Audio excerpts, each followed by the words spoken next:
अस्सलाम वालेकुम dear students, उम्मीद है आप सब ठीक होंगे। मैं अपने चैनल मैथ्स बाय वकार अहमद से आपसे मुखातिब हूँ। इस चैनल में आपको 11th क्लास के मैथ्स के सारे चैप्टर मुकम्मल फॉर्म में मिलेंगे। तो अगर आप इस चैनल को ज्वाइन करोगे तो मुझे उम्मीद है कि ये आपको बहुत फ़ायदा देगा और आने वाले एग्ज़ाम में आपकी परफॉर्मेंस बेहतरीन होगी। तो चलिए स्टार्ट करते हैं। आज हम एक्सरसाइज 1.1 का क्वेश्चन नंबर 7 और क्वेश्चन नंबर 7 में पार्ट 3 आज हम सॉल्व करेंगे। क्वेश्चन नंबर 7 है fz1 equal to 1 plus 2 iota and z2 equal to 2 plus 3 iota, then evaluate magnitude of z1 divided by z2। तो यहाँ पे सोल्यूशन में हम सबसे पहले दोनों कॉम्प्लेक्स नंबर को जो गिवन है वो यहाँ पे लिखेंगे। पहला कॉम्प्लेक्स नंबर z1 है 1 प्लस 2 आयोटा और दूसरा कॉम्प्लेक्स नंबर z2 है वो 2 प्लस 3 आयोटा के बराबर है। अब हमने क्या करना है, क्योंकि हमने magnitude of z1 divided by z2 find करना है, तो लिहाजा हम पहले z1 डिवाइडेड बाय z2 को फाइंड करेंगे। तो यहाँ पे हम लिखेंगे z1 divided by z2 equal to z1 की वैल्यू है 1 plus 2 iota divided by z2 की वैल्यू है 2 प्लस 3 आयोटा। अब हमने क्या करना है, यहाँ पे हमारे पास नीचे 2 प्लस 3 आयोटा है, तो इस राइट हैंड साइड को हमने 2 माइनस 3 आयोटा से मल्टीप्लाई भी करना है और डिवाइड भी करना है ताकि ये सॉल्व हो सके।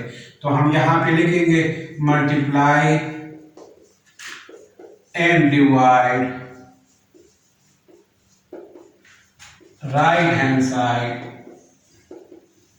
by 2 minus 3 iota.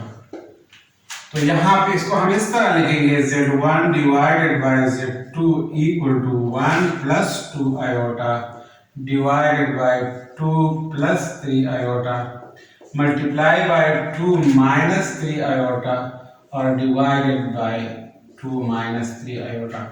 अब इसको हम इस तरह भी लिख सकते हैं z1 by z2 equal to 1 plus 2 iota के साथ हम मल्टीप्लाई फॉर्म में 2 माइनस 3 आयोटा लिखेंगे और एक साथ लिखेंगे, और यहाँ पे नीचे हम 2 प्लस 3 आयोटा को मल्टीप्लाई फॉर्म में लिखेंगे 2 माइनस 3 आयोटा।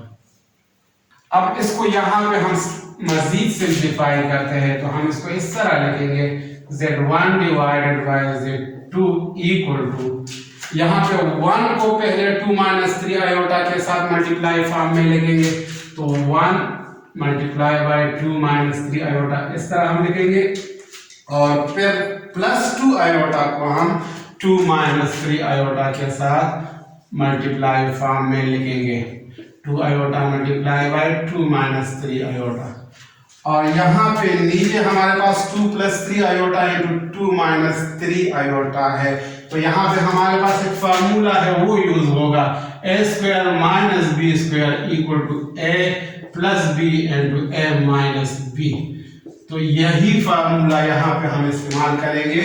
ये है 2 प्लस 3 आयोटा, 2 a की जगह है और 3 आयोटा b की जगह है, तो a plus b into a minus b. तो हमारे पास a square minus b square से आ जाएगा 2 का स्क्वायर, इसलिए कि 2 जो है वो a की जगह है, तो यहाँ पे हम लिखेंगे 2 का स्क्वायर माइनस 3 आयोटा b की जगह है, तो 3 आयोटा होल स्क्वायर हम लिखेंगे। अब इसको हम इस तरह भी लिख सकते हैं z1 by z2 equal to 1 को 2 से मल्टीप्लाई करेंगे, 1 into 2 plus into minus minus 1 into 3 iota 3 iota plus 2 iota into 2 plus 4 iota और प्लस इंटू माइनस माइनस होगा 2 3 6 iota into iota, iota square आएगा। और नीचे हम इसको इस तरह लिखेंगे 2 का स्क्वायर 4 आता है माइनस 3 का स्क्वायर 9 और आयोटा होल स्क्वायर की जगह हम आयोटा स्क्वायर लिखेंगे। अब इसको हम मजीद सिंप्लीफाई कर सकते हैं, तो इसको हम इस तरह लिखेंगे z1 divided by z2 equal to 2 को हम इसी तरह ही लिखेंगे, -3 आयोटा प्लस 4 आयोटा से +1 आयोटा या सिंपली आयोटा आता है, +1 iota, -6 iota square divided by 4 -9 iota square. अब हमें ये पता है कि आयोटा स्क्वायर की वैल्यू -1 के बराबर है, तो यहाँ पे हम क्या करेंगे, आयोटा स्क्वायर की वैल्यू -1 पुट करेंगे, put iota square is equal to -1 in this equation. Suppose इसको हम इक्वेशन 1 का नाम देते हैं, तो इस इक्वेशन 1 में हम आयोटा स्क्वायर की वैल्यू -1 पुट करते हैं, तो z1 by z2 हमारे पास इस तरह आ जाएगा, z1 by z2 equal to 2 plus iota -6 और आयोटा स्क्वायर की जगह हम -1 पुट करेंगे और नीचे हम 4 लिखेंगे -9 और यहाँ पे भी आयोटा स्क्वायर की जगह हम -1 पुट करेंगे।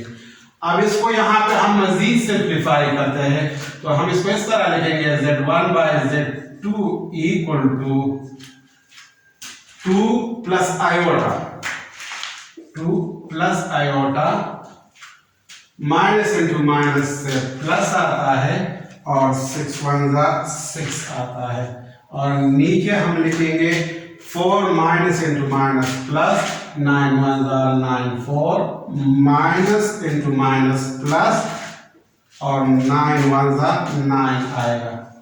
तो z1 by z2 हमारे पास आ गया 2 प्लस 6 से 8 आता है plus iota divided bye 4 plus 9 से 13 आता है। तो ये हमारे पास z1 by z2 की वैल्यू आ गई, z1 by z2 equal to 8 plus iota by 13। इसको हम इस तरह भी लिख सकते हैं, z1 by z2 equal to 8 by 13, हम सेपरेट लिखेंगे, रियल पार्ट है, प्लस यहाँ पे 1 है, 1 लिखेंगे डिवाइडेड बाय 13 और यहाँ पे आयोटा लिखेंगे। अब हम नेक्स्ट स्टेप में magnitude of z1 by z2 find करते हैं, तो इसको हम इस तरह लिखेंगे, z1 by z2 magnitude equal to 8 by 13 का स्क्वायर हम लेंगे, फिर प्लस लगाएंगे और फिर 1 बाई 13 होल स्क्वायर लेंगे और दोनों स्क्वायर के प्लस का अब हम स्क्वायर रूट लेंगे, तो ये मैग्नीट्यूड फाइंड करने का तरीका है। तो हमारे पास z1 by z2 मैग्नीट्यूड आ जाएगा 8 का स्क्वायर 64, 13 का स्क्वायर 169 प्लस 1 का स्क्वायर 1 और 13 का स्क्वायर अगेन 169 और यहाँ पे हम अंडर द रूट या स्क्वायर रूट लगाएंगे। अब इसको हम यहाँ पे मजीद सिंप्लीफाई करते हैं, तो हम इसको इस तरह लिखेंगे, magnitude of z1 by z2 equal to 169 और 169 नीचे है, तो यहाँ पे इसका एलसीएम 169 आएगा।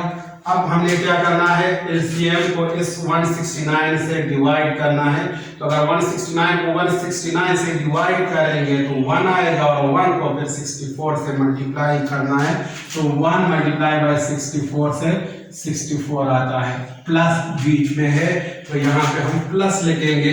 अब अगेन एलसीएम को 169 से डिवाइड करना है, तो 169 को अगर हम 169 से डिवाइड करेंगे तो 1 आता है और उस 1 को फिर इस 1 से मल्टीप्लाई करेंगे तो 1 into 1 से 1 आता है। तो हमारे पास z1 by z2 आ जाएगा 65 divided by 169 under the root. अब इसको हम नेक्स्ट स्टेप में इस तरह लिखेंगे, magnitude of z1 by z2 equal to 65 अलग अंडर रूट में लिखेंगे और 169 अलग लिखेंगे। अब हम नेक्स्ट स्टेप में क्या करेंगे, नेक्स्ट स्टेप में हमारे पास z1 by z2 से आ जाएगा 65 अंडर द रूट, हम इसी तरह ही लिखेंगे और 169 का स्क्वायर रूट 13 आता है। तो ये फाइनल आंसर आ गया इस क्वेश्चन का।